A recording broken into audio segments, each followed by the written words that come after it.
తప్పులు లెక్క పెట్టడానికి రాలేదు కానీ తప్పులు తుడిచివేయడానికి వచ్చాడంట.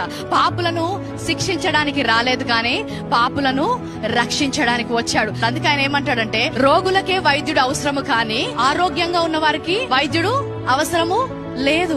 పాపులకే రక్షకుడు అవసరము కానీ పాపం మెరుగని వారికి రక్షకుడు అవసరము లేదు. నేను పాపుల కోసమే వచ్చాను అంటున్నాడు. ఎవరి కోసం వచ్చాడంట? యేసుక్రీస్తు. ఎందుకు వచ్చాడు? ఆ పాపము ఏదైతే వారి మీద భారంగా ఉందో అది తొలగించడానికి వచ్చాడంట. మీకా 7లో చెప్తాడు, వారి పాపమును సముద్రపు అగాధములో పడివేశాను అంటాడు. వారి పాపములు పడమరకు తూర్పుకి ఎంతగా దూరమో అంత దూరము వారి పాపాలను తీసివేశాను అంటాడు. హెబ్రీయులకు చెప్తున్నాడు, వారి పాపములను ఎన్నడూ జ్ఞాపకము చేసుకొనను అంటాడు. ఏ పాపం అయితే నీకు నాకు అడ్డంగా ఉన్నానో దాన్ని శిలువ మీద మేకులతో కొట్టి ఆ పాపాన్ని తుడిచివేసి ఆ పాపముపై నీకు అధికారాన్ని ఇచ్చి ఆ పాపము నీపై నిల్చోకుండా నేను పవిత్రులుగా చేశానంటున్నాడు.